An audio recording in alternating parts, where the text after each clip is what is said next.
Never?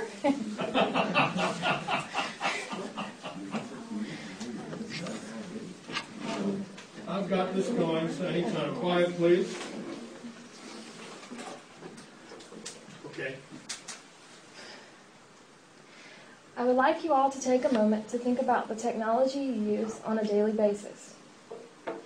Do these devices have any accessibility features? How would someone who is blind or visually impaired go about using these devices? This is an HTC Touch Pro 2. I purchased this device in 2010 for $150. However, it is not immediately accessible. So in order to make it accessible, I had to purchase a $300 screen reader. The screen reader allowed me to access such functionality as making and receiving phone calls, text messaging, and some light web browsing. However, the user experience wasn't that great. This is a digital voice recorder. It is similar to many other digital voice recorders that you've probably seen in Radio Shack or other technology stores.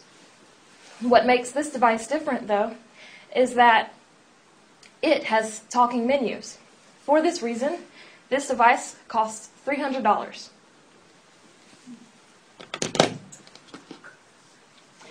This is a BookSense. A BookSense is a book reader for people who are blind or visually impaired. Since it's specifically designed for the blind and visually impaired, this device costs $300, and its only functionality is to read books. This device is a Braille note. The Braille note allows someone who is blind or visually impaired to take notes. That is its only functionality, and this device costs $6,000.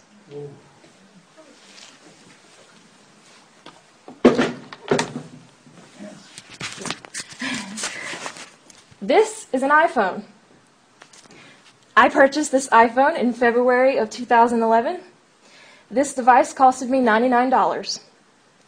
In order to make it accessible, I paid $0. Each and every iPhone comes with accessibility features, which I will tell you about in a minute. A device which I do not have to show you is a GPS receiver, which is specifically designed for the blind and visually impaired. It is $1,000. A portable CCTV for someone who is blind or visually impaired, all it does is magnify text, $750. This iPhone replaces all of the things I've told you about so far. Okay? Now I'm going to tell you about the iPhone's accessibility features. Each and every iPhone, as well as most Apple products, comes with a built-in screen reader. The screen reader is called VoiceOver. VoiceOver allows anyone who is visually impaired or cannot see the screen to access everything that the sighted person can. In order to achieve this, VoiceOver changes the gestures that are used to access content. For example, a tap for someone who is sighted becomes a double tap, and a swipe left or right with one finger for someone who is sighted becomes a swipe left or right with 3 fingers for someone who is using VoiceOver. Another accessibility feature built into each and every iPhone is called Zoom. As its name suggests, Zoom magnifies the screen. Most of the gestures someone using Zoom would use are the same. However, some are modified. Like a 3-finger, I wouldn't really call it a swipe, but you would take the 3 fingers and move them around the screen in order to see what else is available on the same page without changing pages. Some additional accessibility features worth mentioning are large text for users who do not wish to use Zoom but need a little bit larger text in certain applications. Inverted colors to invert the colors of the display to make them easier to read, make things easier to read. Assistive touch for people who have motor disabilities, and guided access for children and users with autism to prevent them from using certain controls or exiting an app. Now, even though the iPhone is automatically accessible, it cannot replace the assistive technology I told you about earlier on its own. In order to do this, you need to download apps. The first app I would like to tell you about is called Dropbox. Dropbox allows me to record my classes, just as the $300 digital voice recorder I told you about earlier does. However, what I like about Dropbox is not only does it allow me to record, but it automatically uploads each and every file to Dropbox so that I can access them from any computer or device. iBooks is an application you've probably heard of. It allows the user to download and read books. It replaces the book reader I told you about earlier. Audible is also another service. It's a subscription-based service where you can download audiobooks and you can read them. This is also a replacement for the book reader.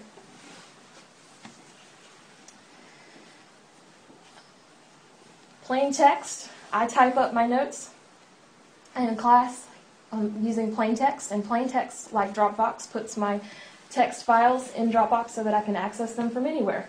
That replaces this $6,000 piece of equipment, and it was free. Many of you probably have heard of a service called MapQuest. MapQuest has an application for the iPhone, and since I do not have Siri, this application is fantastic.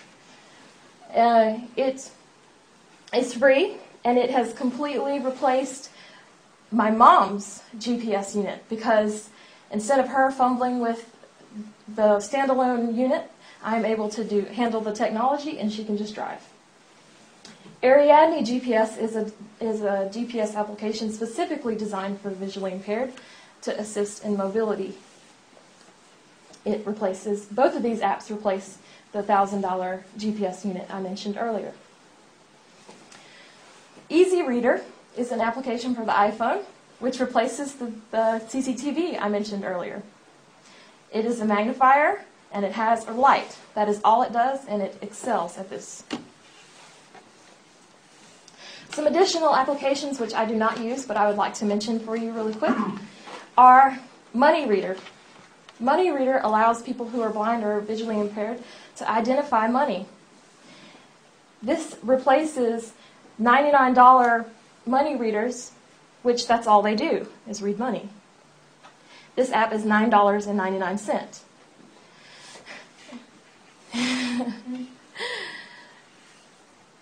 Color identifiers. There are color identifiers on the App Store for free, 99¢. They replace $99 color identifiers. There are barcode scanners on the App Store. A barcode scanner assists someone who is blind or visually impaired in determining the contents of a package before opening it. This is great for canned goods or other food items. Barcode scanners can also be used in the mainstream to assist in shopping. I don't just use my iPhone for assistive technology, though. I am no different than anyone else. I love my entertainment. An example is games. I play a suspense text-based game specifically designed for the blind and visually impaired called The Things That Go Bump in the Night. I also enjoy playing tic-tac-toe on my iPhone with my 6-year-old sighted niece. I enjoy consuming media on my device, so I have apps like Pandora and Netflix. I love Twitter, so I do some social networking. I have Tweetless Pro for this. It is a mainstream application, but the developers are committed to voiceover accessibility.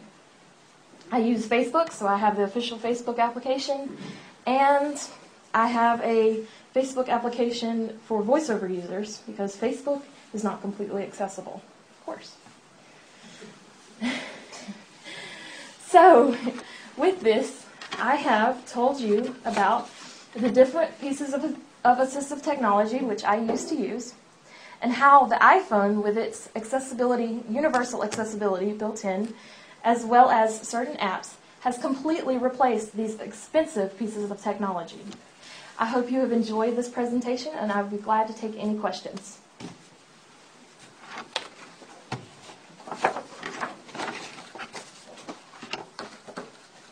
If you were holding up your hand, I cannot see you, so. The iPhone is really quite an advance for the visually impaired, isn't it? Yes, it is. Wow. Yes. And if you're interested in these accessibility features and you have an iDevice, you can go to Settings, General Accessibility, and check them out for yourself. I have a question. Okay. Did you get the iPhone for the accessibility, or did you just want the iPhone as? Well, my history with the iPhone is very interesting because when I heard about the iPhone and its accessibility features, I was like, I don't think so, not no touch screen. So I actually got an iPod Touch first and tried that out. And then I saw how accessible it was and got used to it because it is a change. And then I purchased the iPhone because I both wanted it and for the accessibility. I was so frustrated with the accessibility or lack thereof of any other mobile phone that I'd had previously. So do you still use the other equipment that you have? No, this is actually my friend's, this $6,000 note taker. I do not own one because they cost too much. I used one of these back in high school though. This is my friend's as well. I have a digital voice recorder, but it does not have talking menus, so I was not able to do anything with it other than simply record. What's the app called for a voice recording? Okay, it's called Dropbox, Dropvox. Okay. Yep. Thank you.